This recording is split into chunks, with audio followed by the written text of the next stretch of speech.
அன்பான உறவுகளுக்கு வணக்கங்க. திங்கிறவன் திம்பானா, தெண்டங்கட்டுறவன் திருப்பத்தூரானா அப்படின்னு ஒரு பழமொழி சொல்லுவாங்க. அந்த மாதிரி என்னங்கடா நடக்குது? இந்த மனோஜ் பைய கடை மேலே கடை வாங்குவான், காசா எடுத்துட்டு ஊர் மேலே ஓடிக்கிட்டே இருப்பானா. ஆனால் அந்த கடனை இவங்க அடைப்பாங்களாம். எந்த ஒரு கொடுமை! அது கூட பரவாயில்ல, அடைங்கய்யா, நீங்கள் என்னமோ நீ தியாக செம்மல்னு சொல்லலாம். அதுக்காண்டி உன் வயிறுன்னு ஒன்று அங்கே உள்ளுக்குள்ள ஒரு ஆண்டவன் இறப்பை புழுக்கள்னு வச்சுருப்பாங்களாம். அதை கூவ விட்டுட்டா நீ வேலை பார்க்கணும். அந்த வடை திங்கிறதுல உனக்கு கடை எவ்வளோ வந்துடும்? வேணாம், பாவங்க, ஆசை அப்படி வருது அந்த மசாலா வாடை. அதை திங்க போன மனுஷன் கடை அடைக்கணும். இந்த அதாவது 10-20 ரூபா வருமா? அந்த 20 ரூபாயில் உன் கடை என்ன 48 லட்சம் அடைஞ்சிருமா? அதை விட்டுட்டு ஓடுற அளவுக்கு ஓடி ஓடி பறக்குறாங்க. என்னங்க கேட்குறவங்க கிணேன்னா அந்த பழமொழி தாங்க வருது. நீங்கள்லாம் என்ன நினச்சிங்க அப்படின்னு கமெண்ட்ஸில் சொல்லுங்கள். உண்மையிலே இந்த நாடகத்தை பார்க்கல எனக்கு சீரியஸ்னஸே வரலங்க. சிப்பு சிப்பாக வந்துச்சுன்னு சொல்லுவாங்கல்ல, அது எனக்கு வந்துச்சு. உங்களுக்கு வந்துச்சு நான் சொல்லிடுங்க கமெண்ட்டில் உங்கள் பொண்ணான கையால் ஃப்ரெண்ட்ஸ். அதை விட இந்தம்மா தலைவி வீட்டிலையும் 3 வேலையும் வடிச்சு கொட்டி துவைச்சு கவச்சு விளக்கி கிளக்கி எல்லா வேலையும் இவங்களே பண்ணுவாங்களாம். இன்னமுமாங்க அவங்க அராஜகம் பண்ணிக்கிட்டே இருப்பாங்க. விஜயா ஒரு வேலையாட்களை வைக்கலாம், ஏதாவது பண்ணலாம். அந்த பிள்ளையே வேலையை பாருடி, இவர் திட்டுறாரு, விஜயா இப்படி பண்ணிட்டியாடின்னு. கொஞ்சமாவது அவர் ஆம்பளை லட்சணமாக இருந்தா, மிச்சர் திண்ணியா இல்லாமல் இருந்தா, இனிமேல் நீ தாண்டி வேலை பார்க்கணும், எல்லா கடனையும் அடைக்கிறேன்னு என் பிள்ளை என் மருமகளும் சொல்லியிருக்காங்க. அதனால வீட்டில் வந்தோன்னே டீ போட்டு கொடுக்குறது கால் கூட நீ அமுக்கலாண்டி, ஏன் ஒன்று ஜெயிலில் கூட உள்ள வைப்பேன். அப்படி வைக்காமல் இருக்கணும்னா என் பிள்ளைங்க 2 பேருக்கு நீ வேலை பண்ணு, ஏன்னா அவங்க கடை அடைக்கிறதுக்கு பாடுபடுறாங்க. அப்படி சொல்லியிருந்தா நீ சூப்பர் அண்ணாமலை, கிரேட் அண்ணாமலை அப்படின்னு சொல்லலாம். ஆனால் அதை விட்டுட்டு விஜயா நீ வீட்டை மட்டும் இப்படி பண்ணல, அடமானம் வைக்கல, என் மானம் வெக்கம் எல்லாத்தையும் அடமானம் வச்சுட்ட. ஓ மானம் வைக்கலாம் இப்போதான் அடமானம் வச்சுச்சா? நீ எப்போ அந்த பிள்ளை கழுத்தில் தாலி கட்டினி அன்னைக்கே முடிஞ்சு போச்சு, ஓன் சோழி முடிஞ்சிருச்சு. இதை விட்டுட்டு இன்னைக்கு வந்து புதுசாக சொல்லிக்கிற உன் பொண்டாட்டி யாரு எப்படிங்கிறது உனக்கும் நல்லா தெரியும், எங்களுக்கும் நல்லா தெரியும். அவள் எப்பேற்பட்ட பணப்பேயி, எப்படி கொடுமை பண்ணிட்டு இருக்கா. நீ கூட்டு வந்த பொண்ணுன்னு சொல்லி கொட்டுமை மேல கொட்டுமை. அதை விட நீ பெத்த முத்து, அந்த முத்து மாதிரி பிள்ளையவே இன்னைய வரைக்கும் ஒரு இப்படி பாராபட்சமா அப்படி காலுக்கு கீழே இருக்கிற ஏதோ மிதிச்சுட்டா அதை தூக்கி போடுவோம் பாருங்க, சிச்சி அப்படின்னு. அதை விட கேவலமா பார்த்துட்டு இருக்கா அந்த பொம்பளை. மனசு அவளை பத்தி தெரிஞ்சிருந்தும் விஜயா நான் நீ என்னை அசிங்கப்படுத்திட்ட அப்படின்னு 2 டைலாக் எல்லாம் கமெண்ட்ஸ்ல அன்னைக்கே சொன்னாங்க ப்ரொமோவிலேயே. இது சும்மா 2 திட்டு இந்த மிச்சர் திணி அது வர போயிடும் அப்படின்னு. அது கரெக்டாக தாங்க போயிட்டுருக்கு. பூக்கடையில் போயிட்டு வேலை பார்க்குறாங்க, அந்த பண்ணுறாங்க இதை பண்ணுறாங்க, கிட்டத்தட்ட 10 லட்சம் ரெடி பண்ணிடுறாங்க. இந்த பக்கம் பார்த்தீங்கன்னா இவ்வளோ கடையில் ஏதாவது அதான் சொன்னேனே திருப்பத்தூர் தெண்டங்கட்டேன்னு இவங்க வந்து பாடுபடுறாங்க. ஆனால் இவன் பிரியாணி வாங்கிட்டு வந்து திங்க போகிறேன். இப்போவாது இந்த குந்தானிக்கு உணர்வு வருதே, அப்படியே அழுதுட்டுருக்கு. ஏன்னா அதுவும் வீட்டு பிரச்சனைனால அப்படி அழுகுது. என் வீடு போதேன்னு. அட பாவி, ஏண்டா நானே அழுதுட்டுருக்கேன், வீடு போதேன்னு நீ பிரியாணி வாங்கிட்டு வந்து உட்காந்து திங்க போறியாடா? அம்மா என்னம்மா அப்படின்னு சொல்லிட்டு அந்த மனோஜ் மூஞ்சியை பார்த்தால என்ன சொல்கிறதுனே தெரியலங்க. ஐயோயோயோ எனக்கு கெட்ட வார்த்தையாக வருது, ஒன்றும் சொல்ல முடியலைங்க. அப்படி பார்க்குறான். என்னம்மா நீ அதான் கடனை ஏற்றுக்கிறதுக்கு அந்த முத்து பயிலும் அந்த மீனாவும் வீராப்பா தூக்கி திடுறாங்களே சொம்புத்துக்கிற மாதிரி அவங்க அடைப்பாங்க. நமக்கு ஏமா கவலைப்பட்டுட்டு வா, உனக்கு எனக்கு வாங்கிட்டு வந்திருக்கேன், 2 பேரும் சாப்பிடுவோம்மா வாங்கம்மா அப்படின்னு சொல்ல பலார்னு ஒரு அறை கொடுக்குறாங்க. அட பாவி, இந்த வீட்டு மேலே அக்கறை உனக்கு கொஞ்சம் கூட இல்லையாடா? பண்ணுனது எல்லாமே நீ அப்படியே கூட கடலில் போய் கப்பலை மூழ்க அடிச்சது மாதிரி பண்ணி விட்டு வந்திருக்க நம்ம வீட்டை. அதுக்கு அதுங்க ஆளா பறக்குதுங்க. நீ என்னடான்னா பிரியாணி சாப்பிடுங்கிற, அவங்க அடைப்பாங்கிற. அவங்க அடைக்கிறா இருந்தாலும் நீ உன்னால முடிஞ்சதை கொஞ்சமாவது சம்பாதிக்க மாட்டியாடா அப்படின்னு விஜயா கத்து. அம்மா அதுங்க மாதிரிலாம் நான் என்னம்மா வேலை பார்க்க தெரியும், எனக்கு என்ன தெரியும்? அதுக்கு இந்த காரை ஓட்டுதுங்க, பூவை கட்டுதுங்க, கொண்டாந்து கொடுக்கலாம், பண்ணலாம். நான் என்ன பண்ண முடியும்? டேய் நீ தாண்டா கோடியாக சம்பாதிப்பேன் நான் சொல்லிக்கிட்டு இருக்கேன், நீயும் சொல்லிக்கிட்டு இருக்க. நீ படித்த படிப்பு அப்படிடா, அப்படி இருக்கிற என்ன பண்ண முடியுங்கிற? அம்மா படிக்காதவன் 1000 வேலை பார்த்துலாமா, படித்தவனுக்குலாம் கௌரவமாக தானே இருக்க முடியும். இந்த வார்த்தையை விடுறா அப்படின்னு சொல்லி முத்துன்னு முதுகுலே சாத்துறாங்க. இந்த சாத்தை வந்து சின்ன பிள்ளையில சாத்துன்னு சாத்தி வளர்த்துருக்கணுங்க. அதை விட்டுருச்சு. இப்போ பண்ணி என்ன புண்ணியம்? இப்போ பார்க்குது. அம்மா இல்லை நீ தானம்மா சொல்லி கொடுத்தா, இப்போ நீ வந்து திருப்பிக்கிட்டு இப்போ என்னையே திட்டுற. கரெக்டாக சொன்னானா ஆப்பு வச்சானா? இப்போ ஐயோ உன்னை நான் கெடுத்து குட்டிச்சாரம் ஆக்கிட்டேனே, இப்போ என் வீடு போதே என்ன பண்ண போகிறேன்னு தெரியலையே. அம்மா விடும்பா, அதெல்லாம் முத்து அடைச்சிரோமா ஒடே ஒன்று அப்படின்னு அடிக்கிறதுக்கு வராங்க. ஓடிடுறான். அப்படியே உள்ளுக்குள்ளே போய் உட்காந்துட்டு மெல்ல எட்டி பார்க்க விஜய் என்ன பண்ணுது, வீடு போச்சு அப்படின்னு சொல்லிட்டு இருக்கையில பக்கத்தில் பார்க்குது. அப்படியே செதறி ஒரு பொட்டணம் கிடக்கு, ஒரு பொட்டணம் உயிரோடு இருக்குது. பார்க்குது, இது வேற மணக்குதே, வீடு முக்கியமாக சோறு முக்கியமாக அப்படிங்கிற மாதிரி பார்க்க மனோஜ் அங்கேருந்து எட்டி பார்க்குறான். ஐயோ சோறு இருக்கே, 2 அடியை வாங்கினாலும் பரவாயில்ல, அந்த ஒரு பொட்டணத்தை எடுத்துகிட்டு வந்திருக்கலாமே, ஐயோ எடுத்துகிட்டு வந்திருக்கலாமோ, சரி மெல்ல போவோம், அம்மா அங்கிட்டு திரும்பிக்கிட்டு இருக்கு, ஒரு பொட்டணத்தை தூக்கிட்டு வந்துடுவோம் அப்படின்ட்டு மெல்ல அப்படியே போகுதுங்க. அப்படியே போகுது இந்த சோடாப்பட்டி போயிட்டு போயிட்டு அப்படியே எடுக்க போயில இவங்களுக்கே மூக்கு தொலைக்குது பிரியாணி வாசனை. அப்படின்னு சொல்லிட்டு அப்படி திரும்ப இவர் வந்து கையை வைக்க, இவங்க பொட்டணும் இவங்க விஜயா கையை வைக்க, மனோஜ் வந்துட்டு அம்மா விடுமா, என்னால் பசி தாங்க முடியலம்மா, என்ன வேணாலும் அடிச்சுக்க பிடிச்சிக்கோ, இந்த ஒரு பொட்டணத்தை மட்டும் கொடுமா ப்ளீஸ்மா அப்படி சொல்ல, முடியாதுடா அப்படின்னு சொல்ல, ஏம்மா உனக்கு வேணுமா, வா நம்ம ரூம்ல ஆளுக்கு பாதியாக திம்போம், டேய் ஒன்று அப்படின்னு சொல்லிட்டு இருக்கீல, முடியாதுன்னு அடிச்சிட்டு இருக்கீல வந்து அண்ணாமலை என்ன பண்ணுறாரு, பட்டுன்னு அந்த பொட்டணத்தை அப்படியே பிடுங்குறாரு. பிடுங்கின கையோட அப்பா உங்களுக்கு வேணுமா அப்படிங்கிற, ஆமாடா எனக்கு வேணும் உனக்கும் தர்றேன் கொடுப்பா அப்படி சொல்ல, இந்தா தர்றேன்டா வாங்கிக்கோங்க 2 பேரும் அப்படிங்கிற. 2 பேரும் அப்படியே பார்க்க, என்ன நமக்கு பிரியாணி கொடுக்க போறேங்கிறாரே மனுஷன் அப்படின்னு விஜயா பார்க்குது. ஆனால் அண்ணாமலை கொடுக்க போகிறதுன்னு ஒரு 2 கையாலையும் பலார்னு கொடுக்குறாரு. உங்களுக்கு சாப்பாடு முக்கியமா, ஒழுங்கு மரியாதையா முத்துவும் மீனாவும் கடை அடைக்கிறாங்க, உன்னால் அவங்க பாதி நீ பாதின்னு கொடுத்தின்னா உனக்கு சாப்பாடு உண்டு. அப்பா அதெல்லாம் என்னால் முடியாதுப்பா, நான் எப்படிப்பா, நான் வாங்கின கடன் வட்டியை கட்டணும், நான் ஷோரூம் கடனே கிடக்கு அப்படி இப்படின்னு சொல்ல, இருக்குல்ல அப்படி இருக்கல, உனக்கு இனிமே ஒருவேளை சாப்பாடு கட்டு, அது மதியான சாப்பாடு கட்டு. அப்பா மதியானம்லாம் சாப்பிடாம இருக்கவே முடியாதுப்பா, அப்போ இது ராத்திரி சாப்பாடு, இது ராத்திரி நேரம் உனக்கு சாப்பாடு இல்லை, நைட் இனிமேல் உனக்கு சாப்பாடு இல்லை, உங்கள் 2 பேருக்குமே இல்லை. என்னங்க சாப்பிடாம என்னால் இருக்க முடியாதுங்க, இப்போ வீடு இருந்தால் தானே உன்னால் வீட்டுக்குள்ளே இருக்க முடியும், சாப்பாடு அப்படின்னு சொல்லிட்டு என்ன பண்ணுறாரு, அதை தூக்கி சரி இதை கொட்டக்கூடாது அப்படின்னு சொல்லிட்டு வெளியில் போயிட்டு அங்கே இருக்கிறாங்க பார்த்தீங்கன்னா அவங்க போகிற ஏழைகளுக்கு எடுத்து கொடுத்துட்றாரு. உங்களால் நானும் பட்னியாக கிடக்கிறேன் அப்படின்னு சொல்லல, பார்த்தா முத்து மீனா வராங்க. வந்துட்டு அப்படியே ரொம்ப டயர்டாக வராங்களா, வந்துட்டு மாமா சாப்பிட்டீங்களா அப்படின்னு சொல்ல, இல்லைம்மா அப்படிங்கிற, உங்களுக்காக நான் வாங்கிட்டு வந்திருக்கேன் அப்படின்னு சொல்லிட்டு 2 இட்லியை கொடுக்குறாங்க. அப்படியே பார்க்குறாங்க விஜயாவும் மனோஜும். சாப்பிட்டியான்னு கூட கேட்க மனசே வல்லங்க. டே முத்து நீ சாப்பிட்டியாடா அப்படின்னு சொல்ல, என்ன அக்கறையாக கேட்குற சாப்பிட்டியான்னு, என்னடா இல்லை நீ சாப்பிட்டியான்னு கேட்டேன். அண்ணாமலை பார்க்குறாரு, இங்கே பார் நீ பாதி கடனை கொடுக்குறதா இருந்தால் 3 வேளை சாப்பிடு, இல்லைன்னா 2 வேளைன்னு சொல்லிட்டேன். டே முத்து என் தீர்ப்பு இதுதான், நீ அதெல்லாம் மீறிக்கிட்டு நல்லவன் நடுவீட்டில் அப்படி இப்படின்னு சொல்லிட்டு அவனுக்கு சாப்பாடை கொடுத்த அப்புறம் நீ என்னோட ஜென்மத்துக்கும் பேச முடியாது, நான் அந்த வீட்டை விட்டு போயிடுவேன். அப்பா என்னப்பா சொல்கிற, ஆமாம் இதுதான் என்னோட வாக்கு அப்படின்ட்டு போயிடுறாரு. இவங்க 2 பேரும் சாப்பிட உட்கார போகிறாங்க.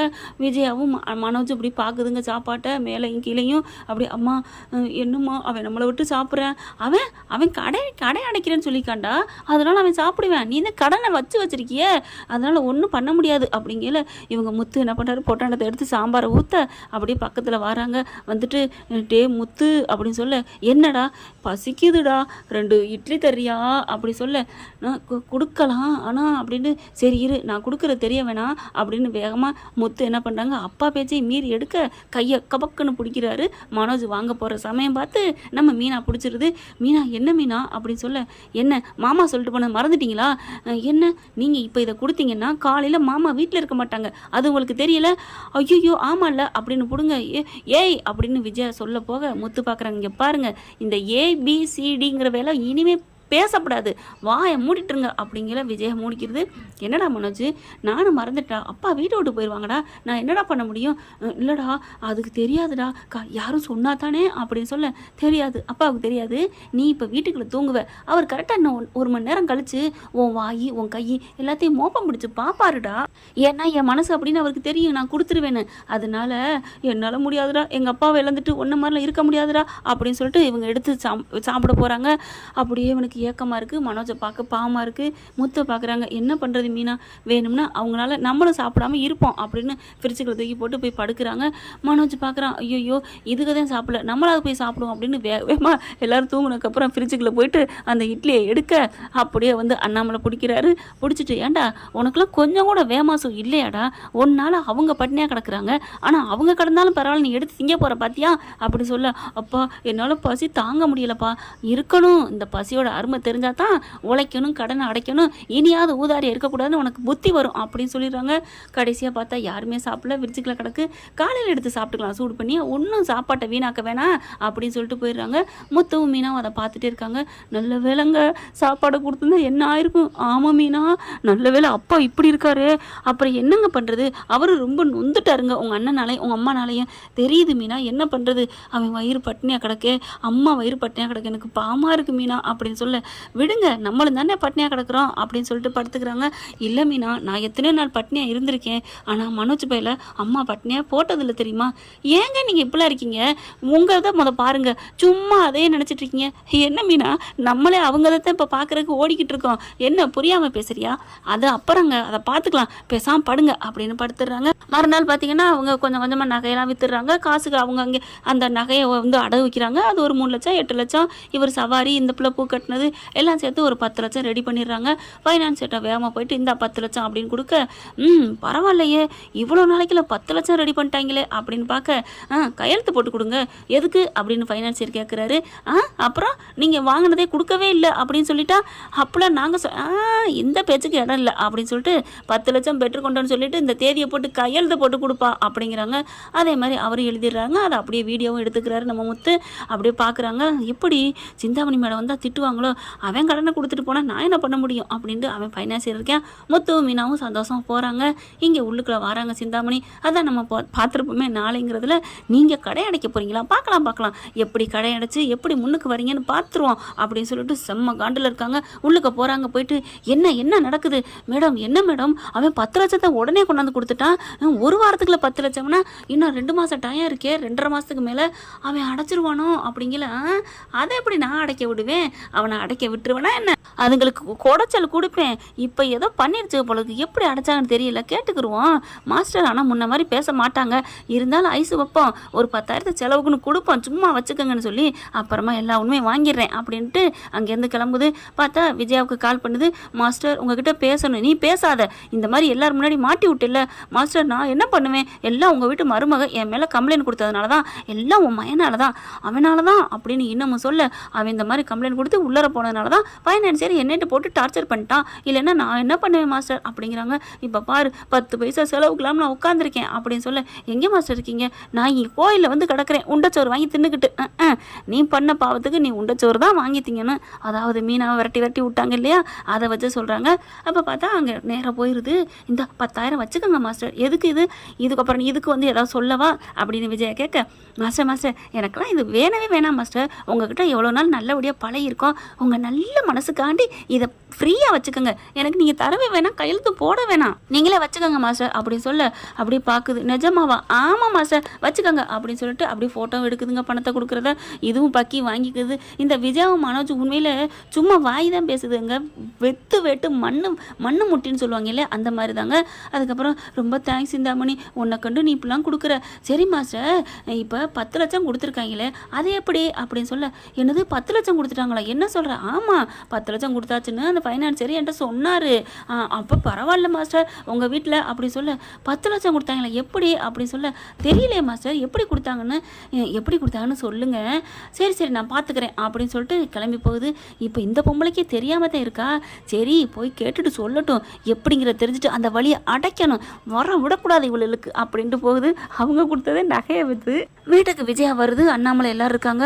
அண்ணாமலைகிட்ட போயிட்டு எங்க அப்படி சொல்லல, வா ஒன்ட்டையும் முக்கியமான சொல்லத்தான் இருக்கிறோம் அப்படி சொல்ல, என்னங்க அப்படின்னு சொல்லிட்டு இவங்க சொல்ல ஆரம்பிக்க போகையில் விஜயா சொல்லிடுது, 10 லட்சம் கொடுத்துட்டானாமே முத்து எப்படிங்க அப்படின்னு சொன்னோன்னு, இந்த விஷயம் உனக்கு எப்படி தெரியும் விஜயா அப்படின்னு அண்ணாமலை கேட்க, இல்லை சிந்தாமணி தான் சொன்னுச்சு. அப்போது நீ அவ கூட இன்னும் கூட்டு வச்சிருக்கியா? அப்படிலாம் இல்லைங்க, நான் கோயிலில் இருந்தேன், அவளாக தான் வந்தா, இனிமேல் நான் உங்ககிட்ட எந்ததையும் மறைக்க மாட்டேங்க, இந்த செலவுக்கு வச்சுக்கன்னு 10,000 கொடுத்தாங்க. சி நீலாம் ஒரு பொம்பளை அடி அப்படின்னு பலான்னு அறையிறாரு. உன்னை எத்தனை வாட்டிட்டு அடிக்கிறது அப்படின்னு அந்த காசை வாங்கி தூக்கி எறிகிறாரு. இந்த காசை வாங்கலாமாடி நீ அப்படின்னு சொல்ல, இல்லைங்க இதுக்கு வட்டி வேணாம் திருப்பியும் தர வேணான்னு சொல்லிட்டா, அதனால இந்த 10,000 வந்து உன் கடை அடைஞ்சிருமா? இல்லை செலவுக்கே இல்லைன்னு நான் பேசிக்கிட்டு இருந்தேன், அதனால அவன் கொடுத்தாங்க அப்படின்னு மறுபடியும் விஜயா பேசுதுங்க. அப்படியே சிந்தாமணிக்கு சப்போர்ட்டிங்க. ஏன் விஜயா இப்படி இருக்கிற, ஐயோ அப்படிங்கிற முத்துக்கு மீது எல்லாருமே திட்டுறாங்க. மரியாதை அவளை பார்த்து இதை திருப்பி கொடு அப்படிங்கிறாங்க. சரிங்க நான் கொடுக்குறேங்க அப்படிங்கிறாங்க. ஆனால் எப்படிங்க இந்த காசு அப்படிங்கிற, எப்படி கொடுத்தான்னு தெரியணுமா அப்படிங்கிற மீனா வந்து காஃபி போட்டு கொண்டாந்து கொடுக்குது. அத்தை இந்தாங்க அப்படின்ட்டு காப்பியை வாங்குறா. வாங்கிட்டு நிமிந்து பார்த்தா கழுத்தில் மஞ்சள் கயிறு கிடக்கு. என்ன மஞ்சள் கயிறு போட்டிருக்கா அப்படின்னு பார்க்க அண்ணாமலை பார்க்குறாரு. என்ன பார்க்குறியா, உன் மருமக உனக்காக யாரும் எதுவும் செய்யலை, ஆசாசியாக புருஷன் வாங்கி போட்ட தாலியை விற்றுருக்கா அப்படின்னு விஜயாவுக்கு சம்பட்டி அடித்த மாதிரி இருக்குது. உன் கழுத்தில் கூட கேட்கலாம், அது ஒரு 5 லட்சம் போகும், ஆனால் வேணாம் அவங்க அதை நினைக்கல. அதுக்கப்புறம் 3 லட்சம் ரெடி பண்ணியிருக்காங்க, எங்கள் அம்மா கொடுத்ததை அதை விற்கக்கூடாதுன்னு அடகு வச்சுருக்காங்க. அதுக்கப்புறம் மீதி 2 லட்சம் இந்த ஒரு வாரம் 2 பேரும் ஆளா பறந்து பாடுபட்டிருக்காங்க. இன்னமும் நிறைய எடுத்திருக்காங்களாம். இந்த 3 மாசத்துக்குள்ள மீதி கடனை அடைக்கணும்னு முடிவு பண்ணியிருக்காங்க. அவங்க பட்ட கடனா நினைச்சு, புரியுதா விஜயா? அவங்க பட்ட கடனா நினைச்சு பண்றாங்கன்னா அதுக்கெல்லாம் என்ன காரணம்? கூட பிறந்த அண்ணன், கூட பெத்த அம்மான்னு நினைச்சு நம்மளை பெற்றுட்டாங்களே, நம்ம இந்த வீட்டில் வாழ்ந்துட்டோமேன்னு நல்ல மனசு, எல்லாத்துக்கும் மேலே அவங்களுக்கு மனசு இருக்கு பாரு. அது ஏன் விஜயா உனக்கு இன்னும் புரியலை? அது உனக்கு புரியுதா? அப்படி சொல்ல அப்படியே ஆடி போகிறாங்க. தாலி செயினை விற்றுட்டு அவள் கடன் அடைச்சா, ராத்திரி பகலுமா அழைச்சி ஓடி அப்படியே முத நாள் கூட பார்க்குது. உள்ளுக்க உட்காந்து இந்த பிள்ளை கணக்கு எழுதிட்டு இருக்குதுங்க. நம்ம மீனா அதையும் பார்க்குது, எல்லாத்தையும் நினச்சி பார்க்குது. இவங்களுக்கே ஒரு மாதிரியாக இருக்குது. அதுக்கப்புறம் கிச்சன்லேருந்து அப்படியே வராங்க. அம்மா உங்களுக்கு இந்தாங்க அப்படின்னு சொல்லி கஞ்சி காய்ச்சிருக்கேன்னு கொண்டாந்து கொடுக்கையில் தள்ளாடி மீனா விழுக அப்படி தாங்கி பிடிச்சிடுறாங்க. விஜயாவே ஆச்சரியமா இருக்கு. அப்படி பார்க்க மீனா அப்படின்னு சொல்லிட்டு மீனா அப்படின்னு சொல்ல முடியல, ஆனாலும் சொல்லிடுறாங்க. முத்து ஓடி வந்து பிடிக்கிறாரு. முத்து வந்து பிடிச்சி, என்ன மீனா என்னாச்சு? இல்லைங்க சாப்பிடவே இல்லையா, எனக்கு ரொம்ப பூவை கட்டினது டயர்டாக இருக்குங்க. ஏன் மீனா இப்படி பண்ணுற? சாப்பிடாம இருக்காத, நீ சாப்பிடு உட்காரு அப்படிங்கிறாங்க. வேணா இருக்கட்டும், இன்னும் கொஞ்சம் கணக்கு வழக்கு இருக்குது, அதை முடிச்சுட்டு மறுபடியும் லோடு வந்து இறங்குது, அதை போய் கட்டணுங்க. இதை முடிச்சுட்டா நாளைக்கு இன்னும் ஒரு 1 லட்சம் வந்துடும். அது நமக்கு லாபம் தானே. 2 லட்சம் வருது, எல்லாம் எடுத்துக்க சொன்னாங்க தான். ஆனால் அப்புறம் அடுத்தவங்க சந்தோஷமாக உழைக்கணும் இல்லைங்க. அதனால பூ கட்டுறவங்க எல்லாத்துக்கும் 1 லட்சம், நமக்கு 1 லட்சங்க அப்படி சொல்ல, சூப்பர் மீனா அப்படிங்கிறாங்க. அண்ணாமலை பார்க்குறாரு. என்னம்மா நீ இப்படி ஏமா பாடுபடணும்? பரவாயில்ல மாமா, நம்ம அத்தை வீடு இல்லையா, நம்ம அத்தை உயிரே இதில் வச்சுருக்காங்க, நீங்கள் இதில் உயிராக இருக்கீங்க. இந்த 3 மாதத்தில் நம்ம கடனை அடைக்கணும், சோறு சாப்பாடு பார்க்கலாமா அப்படின்னு சொல்ல அப்படியே விஜயாவுக்கு ஒரு மாதிரி ஆகுது. அவள் பார்க்குறாங்க. ஸ்ருதியும் ரவியும் வராங்க.